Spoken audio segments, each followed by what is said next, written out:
मकर संक्रांति का पर्व है। ये कोई मकर संक्रांति ऐसी नहीं पड़ गई, किसी देवता का घर जला था तब जाकर दूसरे घर में प्रवेश किया था, तब मकर संक्रांति हुई थी।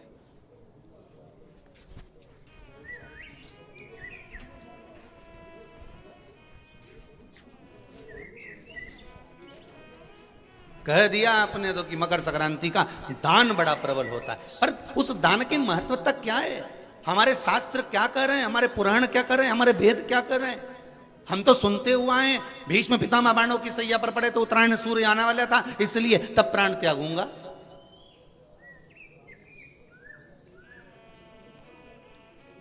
मकर राशि में सूर्य प्रवेश करेगा तब मैं आनंद पाऊंगा, तब मैं दान करूंगा, पुण्य। तो आखिर दान की महत्वता इतनी प्रबल कैसे हो गई? वो तिल की महत्वता इतनी प्रबल कैसे हो गई? वो गुड़ की महत्वता इतनी प्रबल कैसे हो गई?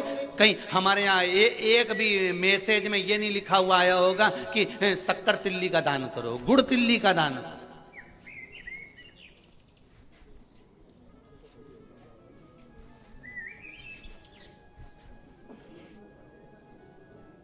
ज्योतिष के हिसाब से तिल शनि है और गुड़ सूर्य है। ज्योतिष के हिसाब से तिल शनि है और गुड़ सूर्य है।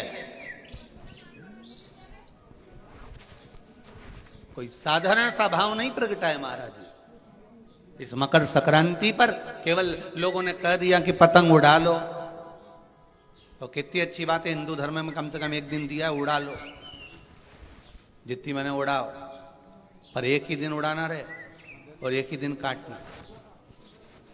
बाकी के दिनों में ना तो किसी के बारे में उड़ाना और ना किसी की काटना।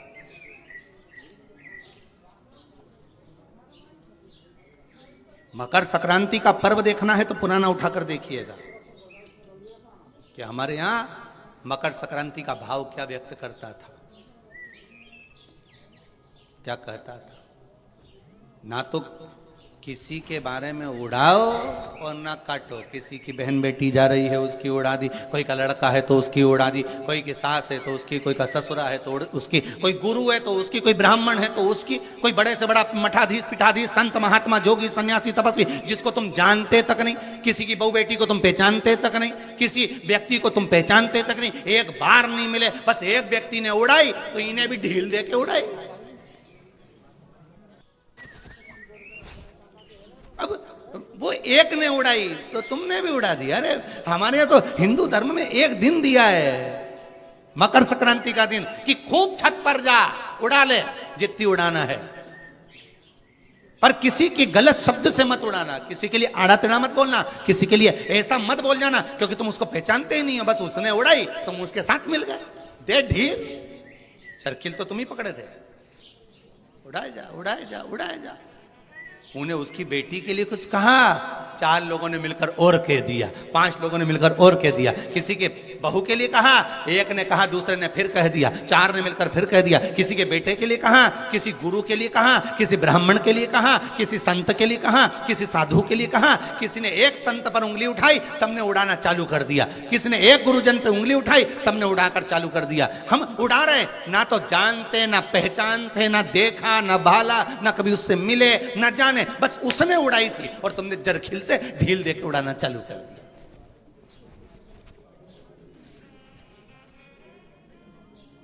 अरे कितना हमारी भारत की भूमि को पहचानो तो रे भाई। ये वो भारत की भूमि है जहां मोहल्ले में एक दुकान लगी हुई है और एक दुकान की अगर बोनी नहीं होती थी तो दूसरी दुकान वाला अन्न नहीं खाता था। वो नियम अभी भी खत्म नहीं हुआ, अब मरे तक रह गया कि मोहल्ले में कोई मर जाता है तो मोहल्ले के लोग अन्न नहीं बनाते, खाते नहीं जब तक कि वो अर्थी नहीं उठ जाती। पर आज के समय में तो वो भी गया, ये तो अंदर जाके समोसा निपटा लेता है। आज के समय में कौन रुकता है? मोहल्ले में मरा, पर पहले नियम था कि एक मोहल्ले में जितनी दुकान होती थी उस दुकान के बाहर एक कुर्सी रखी होती थी। प्रत्येक दुकान के बाहर एक कुर्सी रखी होती थी। ग्राहक आता था, कुर्सी पर बैठता था, कुर्सी पर बैठता, सामान खरीदता, सामान खरीदा जिसकी दुकान से कुर्सी, उस दुकान को जब बाहर रखी थी वो कुर्सी फिर अंदर रख लेता था। अब जिसकी दुकान में कुर्सी अंदर चली जाती थी, उस दुकान पर अगर कोई सामान खरीदने आता था तो जो दुकान का मालिक है वो कहता था भैया ये सामान मेरे पास में नहीं है, सामने वाली दुकान पर है, वहां चले जाओ। सामान इसके पास रहता था पर नहीं देता था, क्योंकि इसको मालूम है कि मेरी बोनी हो गई है पर सामने वाले की बोनी नहीं हुई है, इसलिए वो कहता था सामने वाली दुकान पे मिल जाएगा, मेरे यहाँ नहीं है। जब वो सामने वाली दुकान पर जाता था, कुर्सी पर बैठता था, सामने वाला उस कुर्सी को उठाकर अंदर रख लेता था। फिर कोई उसकी दुकान पर जाता था, भैया ये सामान है क्या, तो क्या हमारे पास नहीं मिलेगा, वो तीसरी दुकान पर मिलेगा, उसकी यहाँ भेज देते थे कि वहां चले जा, वहां कुर्सी पर। क्यों? क्योंकि अगर हमारे लाइन में, हमारी पट्टी में, हमारे मोहल्ले में अगर किसी एक दुकानदार का अगर बोनी नहीं हुई, बिक्री नहीं हुई, तो फिर हमारा भोजन करना व्यर्थ है। ये हमारा हिंदू धर्म था, ये मेरी भारत भूमि का गौरव था। और एक आज का जमाना, जो मिल जाए जितना मिल जाए निपटा लो, फिर मौका मिले कि नहीं मिले। आज के जमाने में बस निपटाओ, अपन तो काटो, दे के काटो।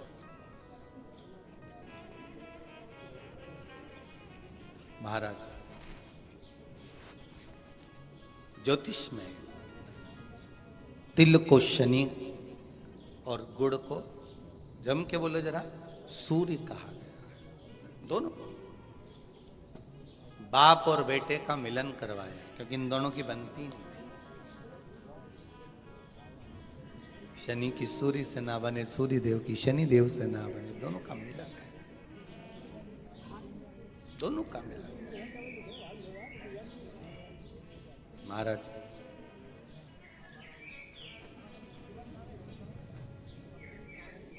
शिव महापुराण की कथा में भाव वर्णन करते हुए मानसरोवर शिव पुराण का स्मरण करें। एक बार सूर्य देव अपने बेटे शनि के घर गए। शनि देव का घर है कुंभ। कौन सा घर है? कुंभ।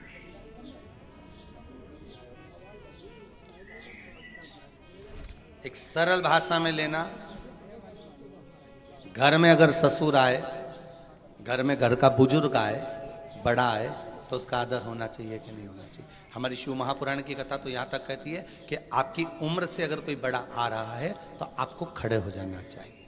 यहां तक शास्त्र कह रहा है।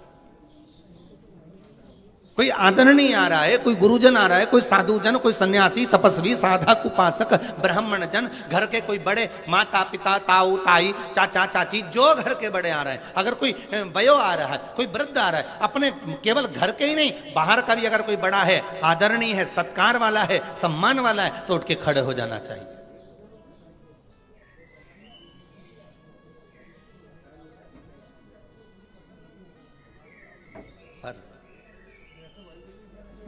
जिन शनि महाराज का विवाह चित्ररथ की कन्या के साथ हुआ था, वो चित्ररथ की कन्या तो ये विचार में पड़ी थी कि मैं स्वयं इतनी प्रबल और जिसका पति इतना प्रबल,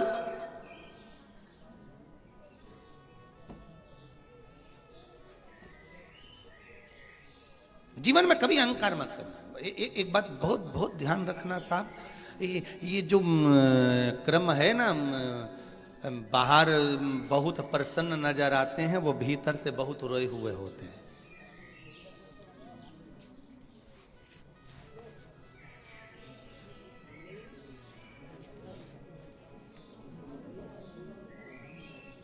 किसी ने पूछ लिया, एक बात तो बताओ गुरुजी कि ये शनि महाराज इतना गुस्सा क्यों करते हैं? दुकान पे सेठ जी इतना गुस्सा क्यों करते हैं? रोज करते हैं क्या? जम के तो बोलो, रोज करते हैं सेठ जी दुकान पे गुस्सा? जितने लोग आस्था पर कथा सुन रहे हो, मोबाइल पर सुन रहे हो, बड़े ध्यान से सुनना। सेठ जी रोज दुकान पे गुस्सा करते हैं क्या? सर रोज ऑफिस में गुस्सा करते हैं क्या? प्रतिदिन करते हैं क्या? नहीं, कभी कभी सेठ जी को गुस्सा आता है। कभी कभी जो सर हैं उनको गुस्सा आता है, कभी कभी आता है,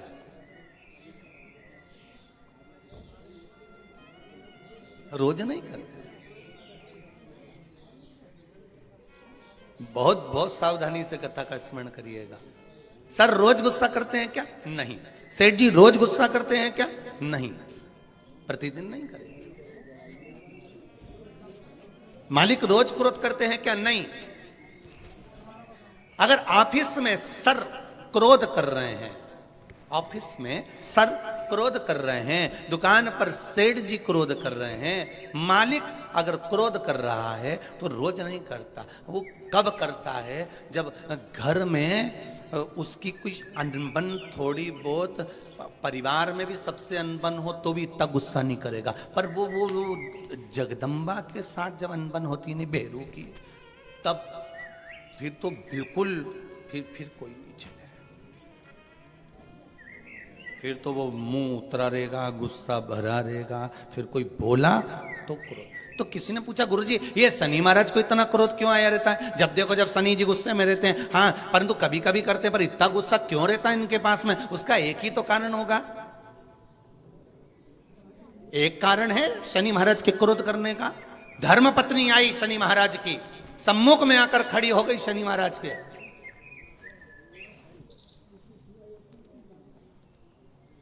और अपने कार्य में शनि महाराज लगे रहे।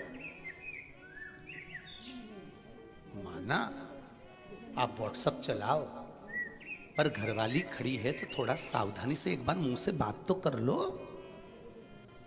तुम्हें यूट्यूब चलाना है, फेसबुक चलाना है, इंस्टाग्राम चलाना है, व्हाट्सएप चलाओ, लैपटॉप चलाना है, फोन जो कुछ करना करो, पर जो आई है चाय लेकर बात करने के लिए 2 मिनट, उसने भी तो अपना मोबाइल रख के आई ना, चाय बना के लाई ना, और 2 कप लाई इसलिए लाई कि अपन दोनों बैठ के बात करेंगे।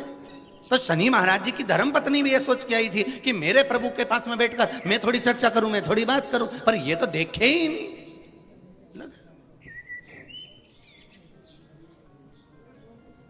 आ गया क्रोध, और क्रोध में बस खड़ी होकर बोल दी, मेरा श्राप है स्वामी तुमको।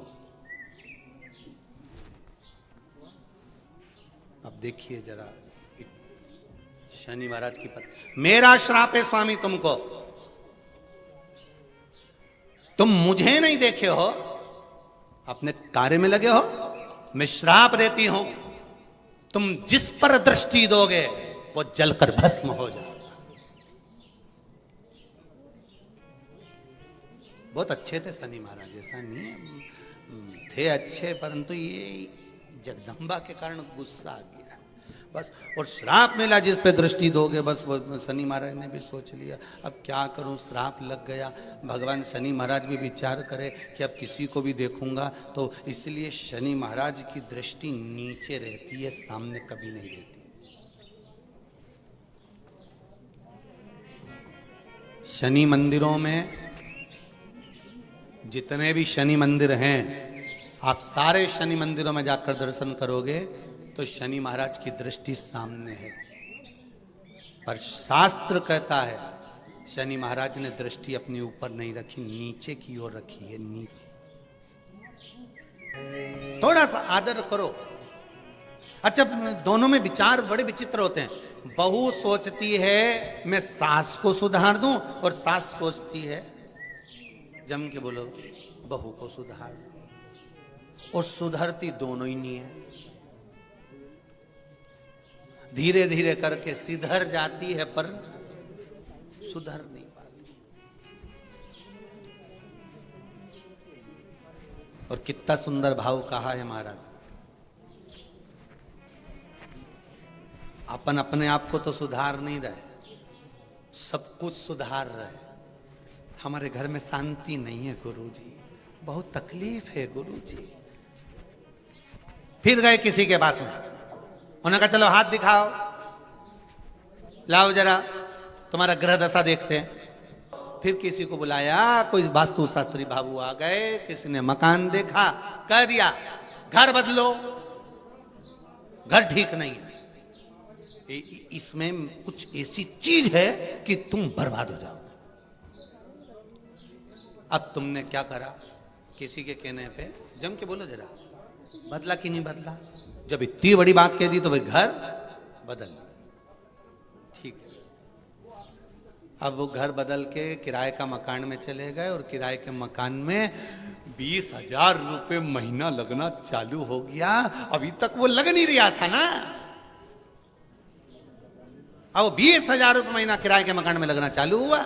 और जो 20,000 रुपए लगना चालू हुआ, थोड़े दिन तक तो थोड़ा लगा कि हाँ थोड़ी शांति है, 2 महीना 4 महीना 6 महीना ऐसा लगा, खूब शांति आ गई। महाराज बिल्कुल सही किया था, एकदम बढ़िया बोला था। अच्छा वो अपन ने घर छोड़ दिया। और 2-4 महीने जब 20,000 रुपए देने फिर जो झगड़ा चालू हुआ, मकान मालिक बोला 20,000, गैस की टंकी, बच्चों की फीस।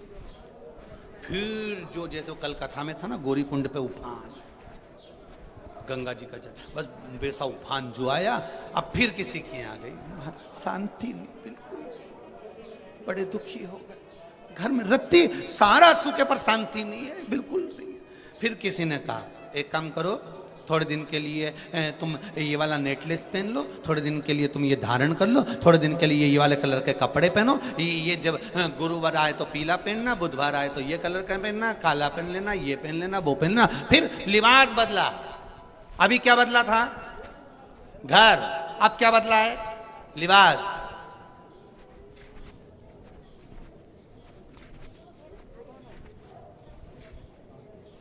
थोड़े दिन अच्छा लगा क्योंकि कपड़े चेंज हो गए, मॉल पे से ना आ गए तो अभी दुखी भी नहीं होंगे क्योंकि अच्छा लगना।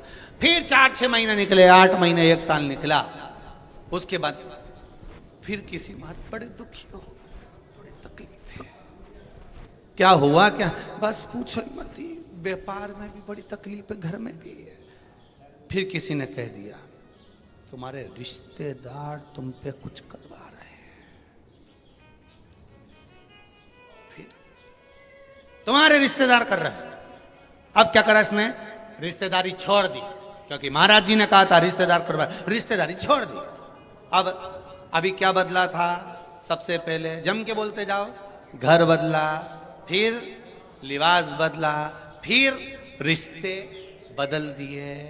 अब थोड़े दिन किसी से फोन पे बात नहीं हो रही, किसी से बातचीत बंद हो गई। अब ऐसा लग रहा है वो ही करा रही थी, अब तो अच्छे, हमारा तबीयत भी अच्छी हो गई। अब 2, 4, 8, 15 दिन, 1, 2 महीना, 4 महीना, 6 महीने अच्छे रहे, फिर मालूम पड़े तकलीफ आ गई। फिर किसी ने कह दिया, किसी क्या हुआ?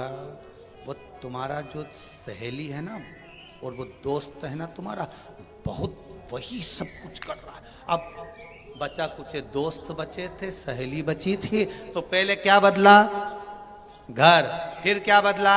लिबास। फिर क्या बदला? रिश्तेदार। अब क्या बदल रहे हो? एक दोस्त छोड़ा, एक सहेली छोड़ी, दूसरी बना ली। पर शिव महापुराण की कथा कर रही है, जब सब कुछ बदल के देख लो और कुछ बदलने के लिए ना बचे तो अपने पुराने घर में रहकर अपने आप को बदल कर देख लेना, सब बदला हुआ नजर आ जाएगा। हम खुद को नहीं बदल पा रहे हैं, बाकी के हमने सब कुछ बदल दिया।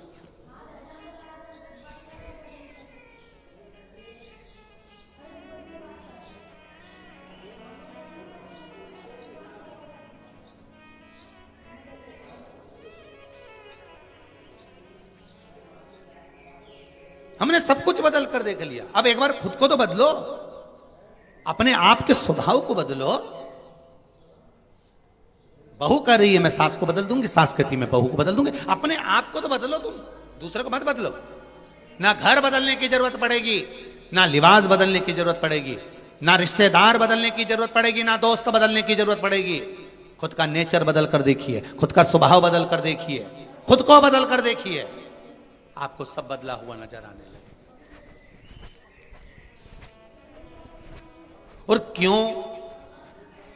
ये सारे साधु, सन्यासी, तपस्वी, साधक, संत, महात्मा जो कुंभ में स्नान करने के लिए आते हैं, कुंभ के मेले में आते हैं, ये राम घाट पर ही क्यों नहाते हैं?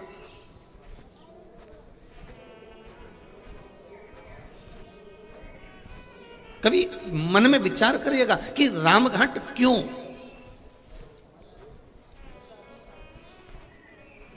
इतने सारे घाट बने हुए हैं, इतने सारे घाट बनाए गए, पर राम घाट की ही महत्वता क्यों होती है? राम घाट का मतलब क्या होता है? राम घाट का मतलब है क्या? तो राम घाट का मतलब शिव महापुराण की कथा कह रही है, शास्त्र वर्णन करता है। हमारे वेद और शास्त्र कहते हैं राम घाट का मतलब केवल ये नहीं कि एक घाट का, जहां केवल राम जी के समय पर, मेरे राघव जी के समय पर जिस घाट का निर्माण हुआ है, मेरे राम जी के समय पर जो घाट बनाया गया था, मेरे राघव जी के समय पर, मेरे राम जी के समय पर जो घाट का निर्माण हुआ था, वो घाट कोई साधारण नहीं था।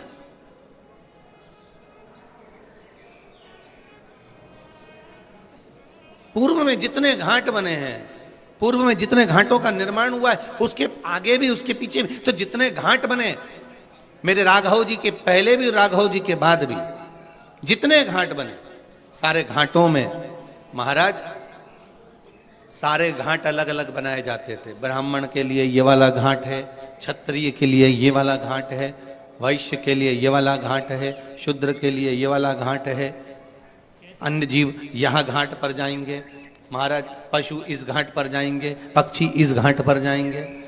सारे घाटों का निर्माण अलग अलग कर दिया गया, सारे घाटों को अलग अलग बना दिया गया। पर मेरे राघव जी के राजपाट के समय पर, मेरे राघव जी के, मेरे राम जी के राज्य के समय पर सारे घाट हटा दिए गए, केवल एक घाट बना दिया गया। कौन सा घाट था? राम घाट। जितने आस्था पर कथा सुन रहे हो, मोबाइल पर सुन रहे हो, बिल्कुल ध्यान से सुनना। मेरे राम जी के समय पर सारे, ना ब्राह्मणों के लिए, ना क्षत्रिय के लिए, ना वैश्य के लिए, ना शूद्र के लिए कोई घाट अलग नहीं, कि पशु के लिए, कि पक्षी के लिए कोई घाट अलग नहीं। मेरे राम जी के समय पर एक घाट होता था, वो था राम घाट, अर्थात सातों जात का जीव उस घाट पर जावे और भगवान की भक्ति में डुबकी लगावे। राम कथा, शिव कथा, कृष्ण कथा, भागवत कथा, रामचरित मानस, विष्णु कथा, देवी कथा, ये 33 कोटि देवताओं के जितनी कथा है, ये राम घाट की तरह है कि यहाँ केवल एक के लिए नहीं, कि ब्राह्मणों के लिए है, कि ये क्षत्रियों के लिए है, कि ये वैश्यों के लिए है, कि ये शूद्र के लिए है, ये सातों जात के लिए शिव महापुराण की कथा। राम कथा सातों जात के लिए, कृष्ण कथा सातों जात के लिए।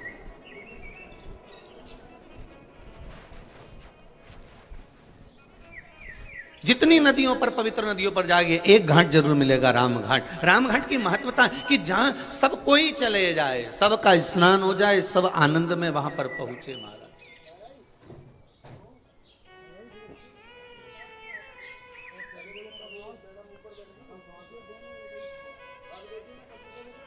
वो घाट है राम घाट महाराज, जहां पर जो स्नान करे प्रेम वश करे। प्रेम, हम ज्यादा अगर कुछ ज्ञान ना हो ना, तो भगवान के भजन में डूबे रहो। हम नहीं जानते, ना पोथी ना पुराण, हमें नहीं मालूम कि कब क्या है। हम तो इतना जानते हैं कि भगवान का भजन कर लो और इन दोनों हाथों से दान कर लो और भगवान की कथा को श्रवण कर लो, नयनों से भगवान का दर्शन दीदार कर लो, इस जिह्वा से भगवती स्मरण कर लो।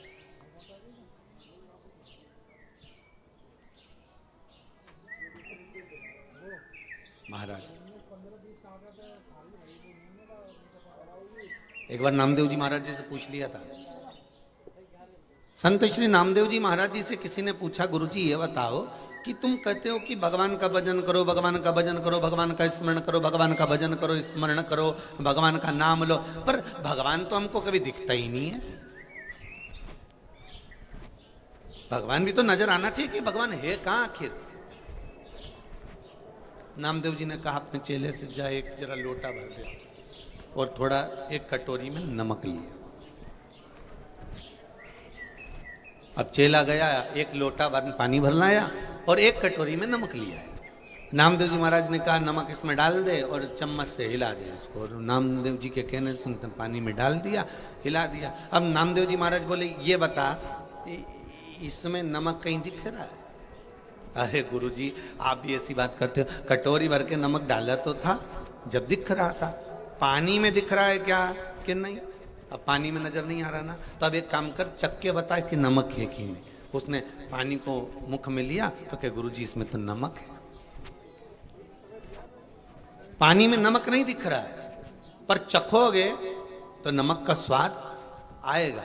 अब गुरुजी ने कहा काम कर, इसको पानी में उकाल, इस पानी को गर्म कर ले, उकाल ले। और पानी को जो उकालना चालू करा, गर्म करना चालू करा, वो पानी धीरे धीरे धीरे धीरे भाप बनकर उड़ गया और पूरे भगोने में, पूरी कढ़ैया में सफेद सफेद छोटे छोटे नमक के दाने रह गए। गुरुजी ने कहा अब क्या दिख रहा है? तो क्या गुरुजी नमक के छोटे छोटे कण है। गुरुजी बोले बस नामदेव जी कहते हैं परमात्मा है, परमात्मा है और इस शरीर में घुला हुआ है। परमात्मा इस मानव की देह में घुला हुआ है। परमात्मा इसलिए कहते हैं आत्मा ही परमात्मा। अरे कितना सुंदर कहा।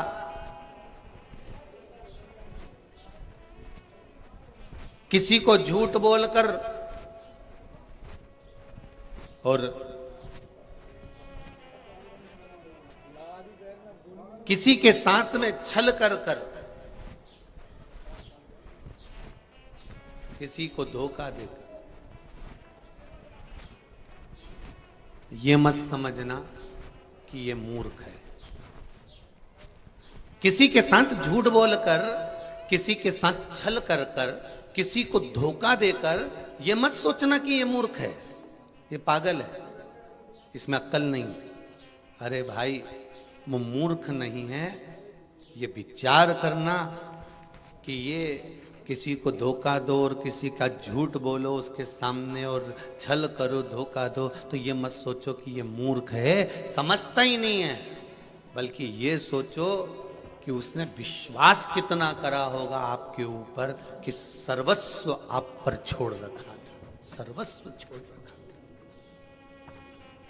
वो मूर्ख नहीं है, उसका विश्वास है। एक पति पत्नी को जानकर ये विचार ना करे कि ये मूर्ख है, इसमें तो अक्ल नहीं है।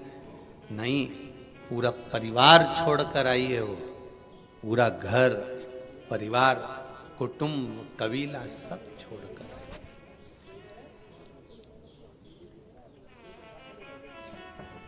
पत्र तो हम लेकर नहीं आए, यहाँ पर तो केवल अभी पब्लिक अलाउ नहीं है, लोग भगत लोग।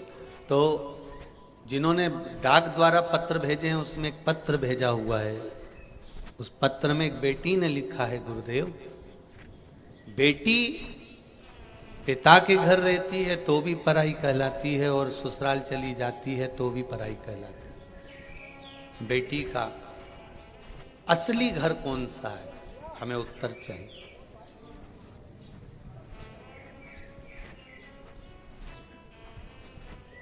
उसका सही घर कौन सा है?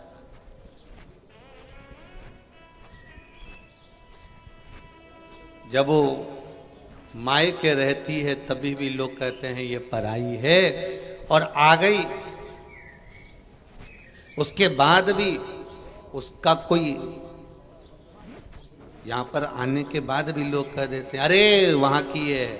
अगर इसको सब बात बता दो कि तो मायके जाके लगा देगी सब बात, मतलब अभी भी पराई है। वहां भी पराई थी और यहां भी पराई है। तो पूछा उस बेटी ने कि उस बेटी का सही स्थान, सही घर कौन सा है? तो मैं निवेदन करूंगा उस बेटी से कि ना मायका ना ससुराल, सबके हृदय में तेरा घर है। तो जिसके हृदय में घर बना सकती है बना ले। ना मायका ना ससुराल, तो जिसके हृदय में पति के साथ रह रही है तो पति के हृदय में घर बनाती है, बेटे के साथ रह रही है तो बेटे के हृदय में घर बनाती है, अपने पिता के साथ रह रही है तो पिता के हृदय में घर बनाती है, अपनी बहन के साथ रह रही है तो बहन के हृदय में घर बनाती है। वो विचार करो, तुम्हारा पति और तुम्हारे पिता तो एक या दो मकान बनाते हैं और उस पर अपना नाम लिख देते हैं, पर तू जब किसी के हृदय में घर बनाती है तो नाम नहीं लिखती, अपना हृदय ही उसके नाम कर देती है। ये चित्त, कोई घर तुम्हारा नहीं, ना माए का ना ससुरा, टूटने नहीं दिया। भरोसो दृढ़ चरणन के। तो आपका मन करे तब आप दान करो, आपका मन करे तब आप पुण्य करो, आपका मन करे तब आप सत्कर्म करो, पर इस शरीर को गंवाने से पहले राम कृष्ण शिव का स्मरण करो।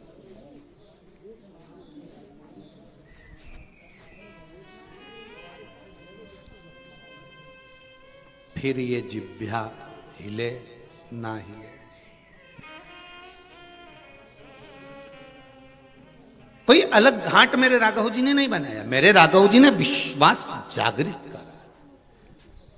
और एक आपसे निवेदन करेंगे, किसी भी पुण्य नदी पर जाना, हरिद्वार जाओ, चाहे प्रयागराज जाओ, चाहे नेमिष जाओ, चाहे आपकी मर्जी पड़े, आप चित्रकूट जाओ, चाहे आप अयोध्या जाओ, चाहे आप काशी जाओ, चाहे आप उज्जैनी जाओ, जितनी पवित्र नदियों पर जाते हो, एक मन में ध्येय बनाकर जाना कि हम सारे घाटों का दर्शन करें, मना नहीं है, पर हमको एक बार राम घाट जरूर जाना।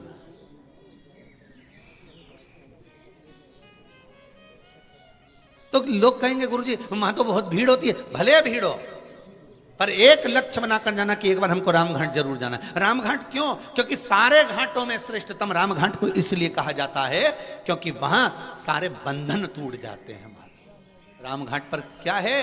कोई दुनिया के लोग आपसे पूछेंगे कि एक ऐसा रामघाट पर क्या है, रामघाट पर है क्या, तो आप कह सकते हो कि दुनिया के सारे बंधन अगर कटते हैं तो रामघाट पर कटते हैं हमारा। चाहे वो छिपरा महारानी का राम घाट हो, चाहे गंगा महारानी का राम घाट हो, चाहे सरयू महारानी का राम घाट हो, चाहे वो त्रिवेणी संगम का राम घाट हो, चाहे काशी का राम घाट। राम घाट पर व्यक्ति के बंधन कट जाते हैं, बंधनों से वो मुक्त हो जाते हैं।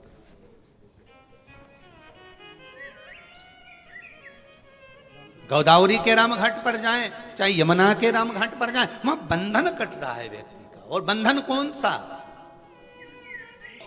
साधु संत महात्मा साधक उपासक, ये जितने होते हैं, कुंभ के मेले में इनसे कहा जाता है सारे साधु सारे सन्यासी सारे तपस्वी अगर नहाएंगे तो राम घाट पर नहाएंगे, राम घाट के उस पावन घाट पर नहाएंगे। क्यों? क्या कारण है? उसका एक कारण है, राम घाट पर स्नान करा हुआ जीव का फिर पुनः जन्म नहीं होता, सब बंधनों से मुक्त होकर वो परमात्मा की ओर चला जाता है, फिर वो मुक्त हो गया।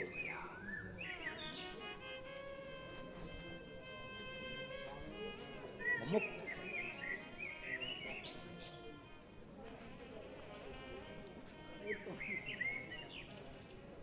अरे सारे तीर्थ धाम आपके चरणों में,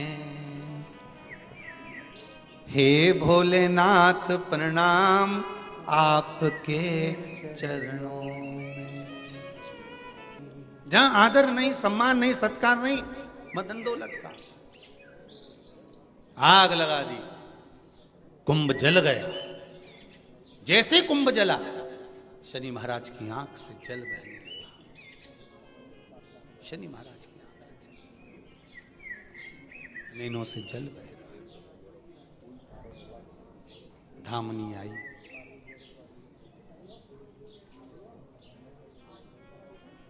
पूछा क्या हुआ? आज घर में आग लग गई। पिता आए थे, उनके लिए कुछ ला नहीं सकी तो? घर का बुजुर्ग आया था, घर का बड़ा आया था, कम से कम आदर तो करना चाहिए। कुछ नहीं, अगर घर का बड़ा आए ना, घर का बुजुर्ग आए ना, घर का कोई बड़ो व्यक्ति आए तो आदर के 2 शब्द ही बोल लो, बहुत ऐसा मीठे शब्द।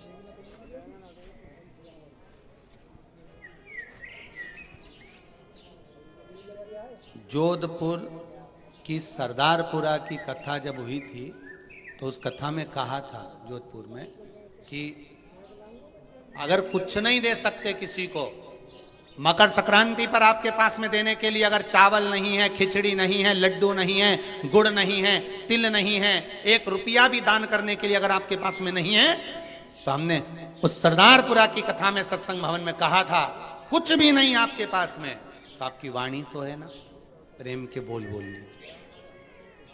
राम नाम, कृष्ण नाम, शिव नाम का दान दे दीजिए। श्री शिवाय नमस्तुभ्यम, ये दान दो।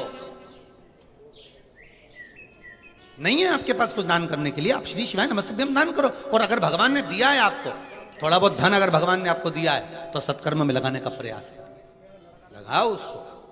वो गलत जगह पर लगे उससे अच्छा अच्छी जगह लगे। और अगर कुछ नहीं है तो मुख से बोलते चलो, श्री शिवाय नमस्तुभ्यम, श्री शिवाय नमस्तुभ्यम। आज मकर संक्रांति है, सभी लोग इस मंत्र का दान आप भी करो और हम भी करें, साथ में मिलकर बोलें, श्री शिवाय नमस्तुभ्यम, श्री शिवाय नमस्तुभ्यम, श्री शिवाय नमस्तुभ्यम, श्री शिवाय नमस्तुभ्यम। कुबेरेश्वर बाबा की इस पावन धरा से ऑनलाइन जितने लोग शिव महापुराण की कथा को सुन रहे हैं, यही विचार करना कि कुबेरेश्वर बाबा के इस पावन प्रागण्य में जो कुबेर भंडारी की ये भूमि है, उसमें जो कूप है, यही समझना कि उस पवित्र कूप का आप स्नान कर रहे हो। एक बार फिर मुख से बोलो, श्री शिवाय नमस्तुभ्यम, श्री शिवाय नमस्तुभ्यम। अब तो ये भाव रखो कि हमने पवित्र कूप में, कुबेरेश्वर धाम के इस पावन धरा पर जो कूप है बाबा का, हमने उसमें स्नान किया।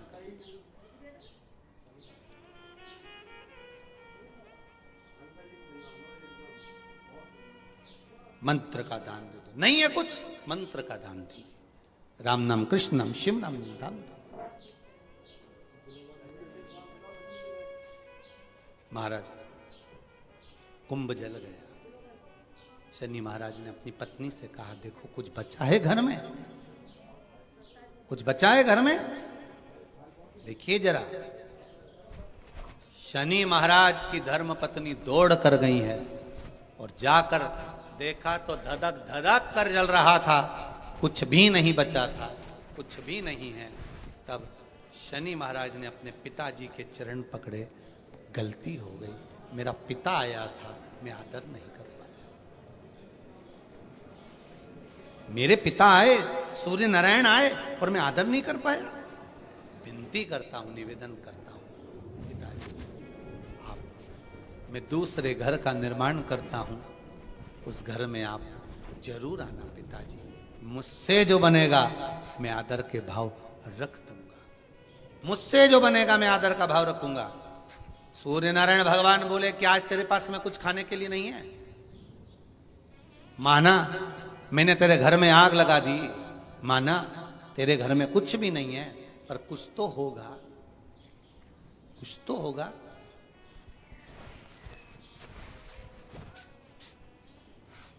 अंदर गई चित्ररथ की पुत्री, दौड़ कर गई शनि महाराज की धर्म पत्नी। थोड़ा सा तिल और गुड़ रखा हुआ, तिल और गुड़ लेके आई, भगवान को देने लगी। सूर्य नारायण भगवान ने कहा, तेरे घर को आग मैंने लगाई है, इस तिल और गुड़ को तो मैं उस दिन लूंगा जिस दिन तू नए घर में प्रवेश करेगा, और मैं स्वयं तेरे उस घर में आऊंगा, आदर देखूंगा, तब तुझे देखकर जाऊंगा। भगवान ने, शनि महाराज ने नया घर बनाया जिसका नाम था मकर। आग लगाई मकर में। भगवान शनि महाराज ने बार बार अपने पिताजी को आदर कर कर कहा, पिताजी पधारो, पिताजी पधारो। पिताजी कहते हैं, जब उत्तरायण भाव में भ्रमण करते हुआ आऊंगा, सब देवताओं के घरों में प्रवेश करते करते आऊंगा, तब शनि तेरे घर में भी प्रवेश करूंगा। तब मकर में प्रवेश किया तो शनि महाराज की पत्नियां दौड़कर तिल गुड़ से अपने पिता का आदर करने लगी। जानकर सूर्य नारायण भगवान ने वर प्रदान कर दिया। आज मैंने इस मकर राशि में प्रवेश करा है, मकर के अंदर प्रवेश करा है। जो मुझे गुड़ और तिल्ली का दान देगा, सूर्य को अर्घ देगा, सूर्य का स्मरण करेगा, मेरे स्मरण करने वाला कभी खाली नहीं रहेगा। जैसे शनि को नया भवन दिया, जो मुझे आनंद से स्मरण करेगा, आज के दिन जो दान पुण्य भजन कीर्तन स्मरण करता है, पुराण और वेद को श्रवण करता है, मेरी पावन चरित्र को सुनेगा, उसको भी मैं नूतन नूतन भाव प्रदान करता रहूंगा। नूतन भाव इसलिए होती है मकर संक्रांति और तिल और गुड़ का दान। मैं धन्यवाद दूंगा सभी श्रोता भाई बहनों को जिन्होंने गौ माता के लिए गुड़ के दान के लिए शुल्क जमा कर कर यहाँ पर मैसेज किया, उसके लिए भी धन्यवाद। जो शिव मंदिर के लिए दान दे रहे हैं, और एक निवेदन करूंगा आप सबको, आजीवन भोजन भंडारे वालों को खास तौर से कहूंगा कि आप लोग जो आजीवन भोजन भंडारे के सदस्य बन रहे हो, उनसे निवेदन है कि अगर 14 तारीख और 15 तारीख को आजीवन भोजन भंडारे के सदस्य बन रहे हो तो अलग से कोई तारीख मत लिखाओ। आप तो अगर तारीख लिखाना है कि हम आजीवन भोजन भंडारे के सदस्य बन रहे हैं तो 14 तारीख मकर संक्रांति लिखाओ। उसका कारण है, कम से कम आज के दिन आजीवन भोजन भंडारा, मतलब अपन रहें ना रहें, पर आपके निमित्त, आपके द्वारा यहां लोग भोजन तो कर लेंगे, सुख तो पाएंगे। तो आजीवन भोजन भंडारे वाले ध्यान रखें कि कोई तारीख मत बदलो आप तो कि हमारे जन्मदिन पे करना है या नहीं, आप तो 14 मकर संक्रांति की हमने लिखा दी, मतलब आज करा तो आज ही का लिखा, आप तो मकर संक्रांति पे करा।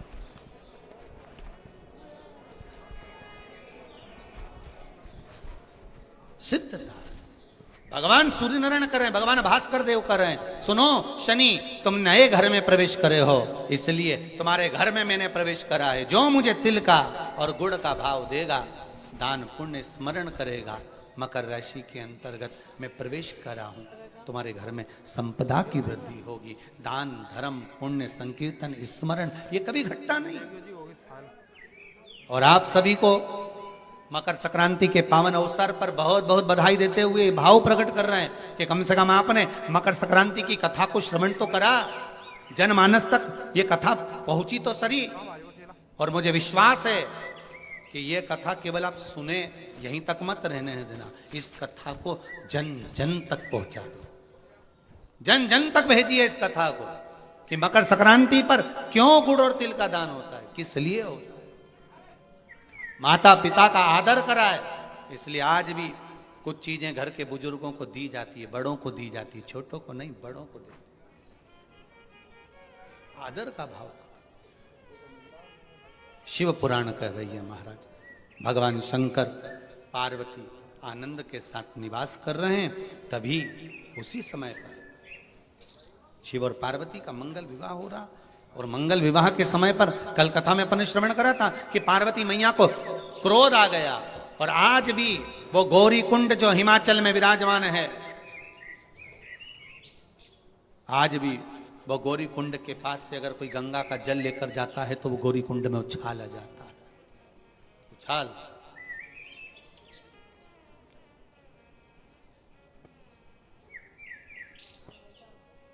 साधारण गौरी कुंड नहीं है, बड़ा सुंदर है महाराज। कभी आपको मौका मिले, आपने नहीं जा सकते, आप अगर चीन पहुंचकर कैलाश का दर्शन नहीं कर सकते तो एक बार जाकर आप मणि महेश का दर्शन जरूर करना। बीच में गौरी कुंड पड़ेगा, फिर मेरे मणि महेश पड़ेंगे। भगवान शंकर जैसा कैलाश पर्वत की शोभा है, वैसी मणि महेश की शोभा है, वैसी मणि महेश की शोभा। एक बार मौका मिले तो जरूर दर्शन करें महाराज। भगवान हिमालय राज अपनी पुत्री को ले गए और अपनी बेटी को लेकर भगवान गए, और भगवान भोलेनाथ के साथ में विवाह करने का वचन देकर गए हैं हिमालय राज। और वचन देकर बेटी को लेकर गए, चलो पार्वती चलो, मैं तुम्हारा विवाह शिव के साथ कराऊंगा, मैं वचन देता हूं आप। पार्वती जी कहती हैं, पिताजी मान लो मैं घर गई और आपने कहा कि मैं शिव से विवाह नहीं करूं। नहीं बेटी, मेरा वचन है आपने शंकर को राजी करा है, शिव को राजी करा है, तो बेटी मैं शिव को ही ब्याहूंगा। और निवेदन है पार्वती रूपी इस मन को कहीं दो मत दो, पर शिव को जरूर दो, शंकर को। ये मन, ये आत्मा, ये चित्त, ये आत्मा ना तो जलती है, ना कटती है, ना जल में गीली होती है, ना सूखती है, ये अजर और अमर है। तो किसी ने कहा कि भगवान शंकर पार्वती को कथा श्रवण कराए, तो पार्वती ने कथा श्रवण करी। पार्वती मैया ने जब कथा श्रवण करी तो उनको निंद्रा आ गई, निंद्रा आ गई, पार्वती जी सो गई, उन्होंने कथा नहीं सुनी। पर शिव महापुराण की कथा कहती है ये मन, ये चित्त, ये आत्मा अगर परमात्मा में लगी है तो ये अमर है, ये अजर है। ये शरीर भस्म हो जाता है, शरीर जल जाता है, पर आत्मा परमात्मा के लिए, अपने पति शिव के लिए इस गौरी कुंड में जो स्नान करता है उसको शंकर का दर्शन हो ही जाता है। ये गौरी कुंड, ये वो गौरी कुंड। उस गौरी कुंड में जहां पर गंगा का जल देखते ही मां उफान में जाती है, उसका जल शीतल है। और केदारनाथ जी जाते हैं और जो गौरी कुंड पड़ता है उसका जल गर्म है। महाराज गर्म जल। महाराज श्रृंगार किया, मान विवाह की तैयारी हो गई, भोलेनाथ बारात लेकर आ रहे हैं धड़धड़ाते हुए। त्रिजुगी नारायण की पावन धरा, कौन सी जगह? उत्तराखंड के त्रिजुगी नारायण की पावन धरा, जहां पर भगवान देव अधिदेव महादेव का मंगल मंडप बना है विवाह का।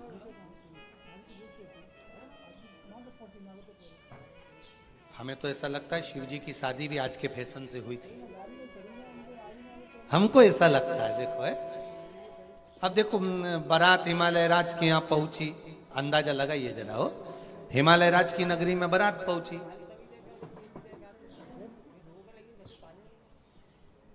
शादी कहां होना चाहिए, भोजन कहां होना चाहिए, सब जगह अलग अलग निश्चित करी। इस ग्राउंड में ब्याह होगा, इस ग्राउंड में भोजन होगा, वहां मंडप लगेगा, वहां फेरे होंगे, वहां स्टेज लगेगा, वहां ये होगा। तो शंकर जी का जो मंगल विवाह हुआ था वो त्रिजुगी नारायण में हुआ था, जहां पहले सती और शिव का विवाह हुआ है। उसी भूमि पर, जिस जगह पर सती और शंकर का मंगल विवाह हुआ, उसी भूमि पर पार्वती और शिव का छाट कर रखी है भूमि, छाट कर कि ये त्रिजुगी नारायण, और कोई साधारण सी भूमि नहीं है त्रिजुगी नारायण, जहां पर शंकर और पार्वती, शिव और सती के विवाह की अग्नि आज तक जल रही है। और उस अग्नि के पास के जो कुंड हैं वो अमृत की तरह है। साहब, ऐसी दुनिया की कौन सी औषधि है जो उसमें ना हो? हमने कई बार कथाओं में वर्णन किया कि अगर बड़े से बड़ी बीमारी भी हो गई है, कैंसर जैसा बड़ा रोग भी हो गया है, तो घबराना नहीं है, शंकर पर छोड़ दो, महामृत्युंजय पर छोड़ दो। महामृत्युंजय का जाप करो, श्री शिवाय नमस्तुभ्यम जपो, पंचाक्षर मंत्र ओम नमः शिवाय जपो, और त्रिजुगी नारायण का जल बुलवाइए और उस जल का आचमन करना चालू कर दीजिए। कैंसर जैसी बीमारी भी हो गई, बड़े से बड़ी बीमारी हो गई, डॉक्टर कह रहे हैं लास्ट स्टेज का है, तो भी एक बार प्रैक्टिकल करने में कुछ नहीं जाता। उस शंकर के, जहां शिव और सती का, जहां शंकर और पार्वती का विवाह हुआ था, उनकी भावर की अग्नि जो जली थी आज तक जल रही है, आज तक वो अग्नि जल रही है। वो अग्नि के जो भावर डली थी, वहां जो कुंड है, उस कुंड का जल मंगवाओ, उसको पिलाओ जीव को, थोड़ा थोड़ा आचमन कराइए। अभी तो खैर पट बंद हो गए होंगे, जब खुले तब बुलवा, पर हिम्मत नहीं आना। डॉक्टर ने बोल दिया लास्ट स्टेज का कैंसर है, ये है वो है, करो तो। हमने इसी कुबेरेश्वर धाम पर देखा है साहब, इसी कुबेरेश्वर धाम पर कि कई रोगी आते हैं, कई रोगी आते हैं, बड़े से बड़ी बीमारियां लेकर आते हैं, पर बाबा का नाम लिया, स्मरण करा, चलो।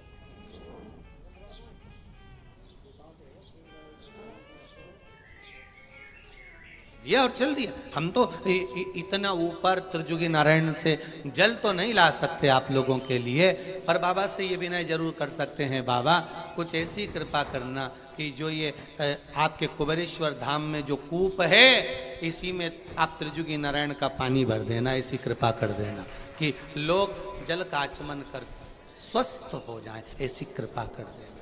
इतनी ऊपर कोई नहीं जा सकता, पर बाबा इतनी कृपा तो कर। ये जितनी जितनी कथा में जो जो कुएं आ रहे हैं ना, धन्वंतरी को, काशी की ज्ञानवापी, गौरी कुंड, फिर गौरी कुंड, मानसरोवर, अभी तो बाकी है बहुत सारी सरोवर। अभी तो आज कौन सा दिन है? 5वां है, 2 दिन बचे हैं, मतलब मानसरोवर पहुंचना पड़ेगा। तो ये जो आते जा रहे हैं ना, नदी, तालाब, कुंड, बावड़ी, सरोवर, सब लाके डाल दे बाबा भोलेनाथ, यही कुएं में पटक दे सबको। एक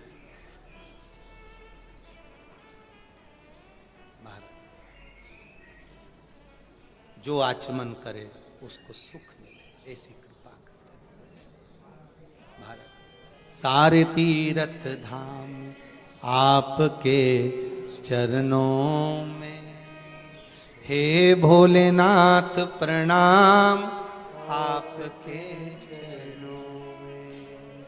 हे शिव, हे शंकर, हे ओघड़ी, हे त्रिकालदर्शी, कैलाशी, अविनाशी मेरे भोलेनाथ। शिव मंगल आनंद करने वाले मंगल विवाह के लिए त्रिजुगी नारायण की भूमि को वहां पर निश्चित किया, निश्चित।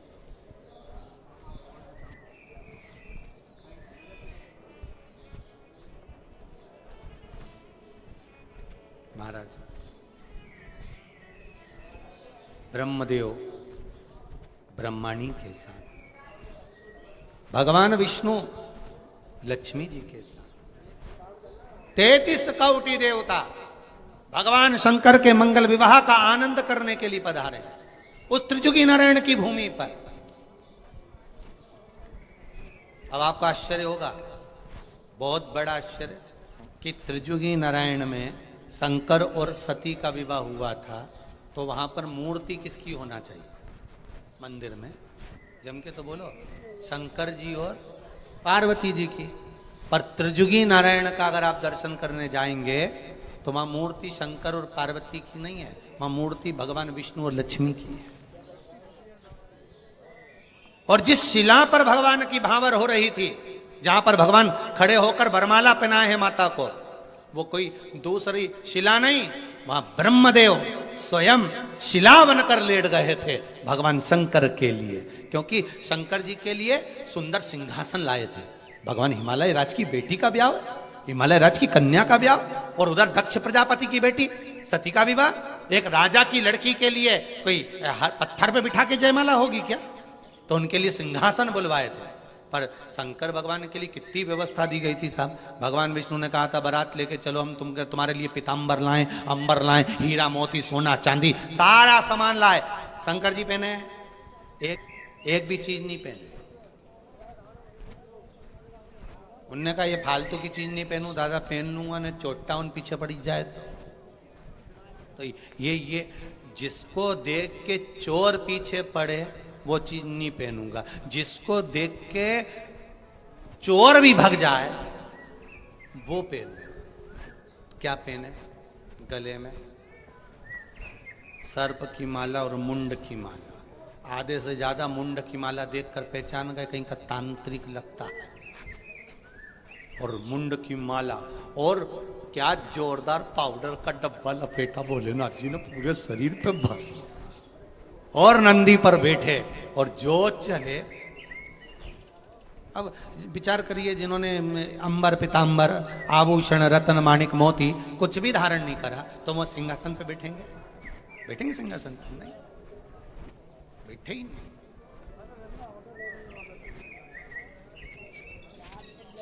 अब कितनी सुंदर बात है। कभी आपने राम जी के राज्य अभिषेक का फोटो देखा है?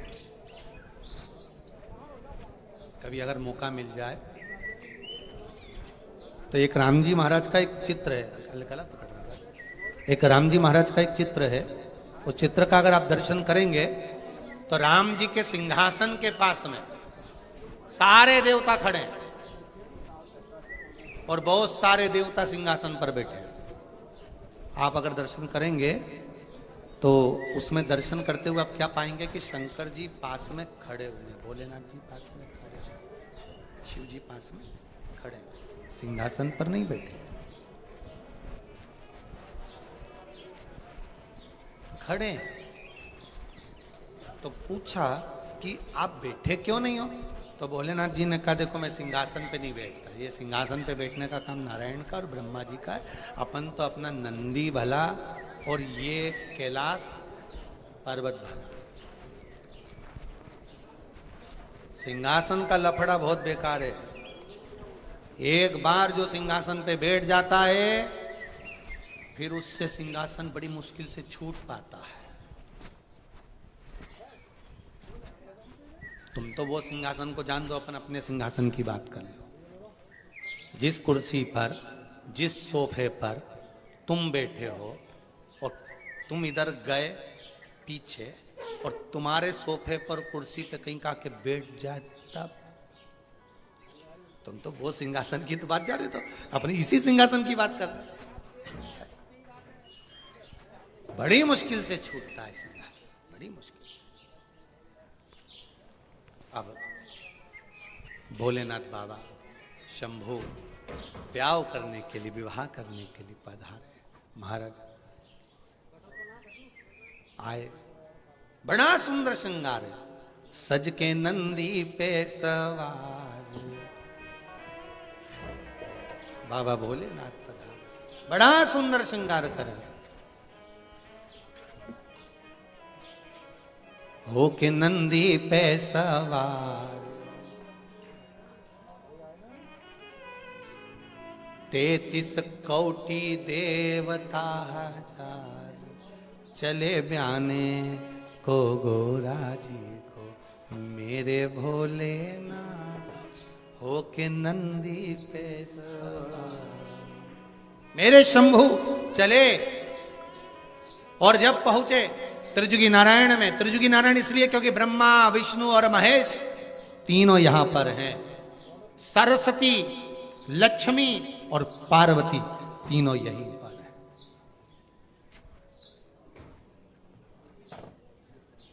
अब जब ब्याह की तैयारी, विवाह चालू, अब विवाह चालू, एक टेंशन भारी।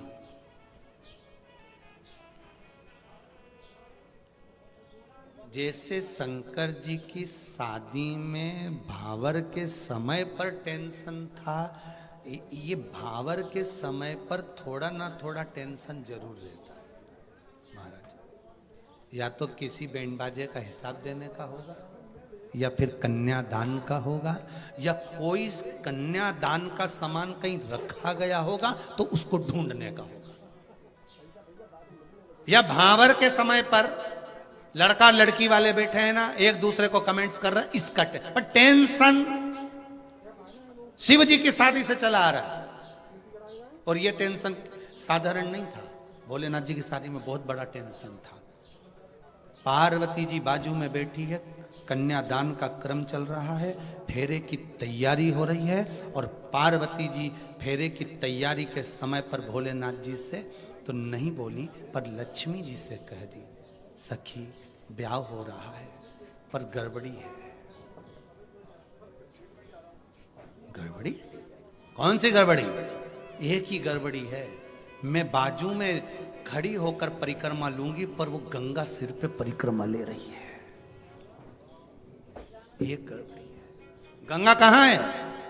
शंकर के, मेरे सर शिव के सिर पर गंगा है। अब अगर ये भी भावर ले लेगी तो अर्धांगिनी की बन जाएगी। टेंशन भारी।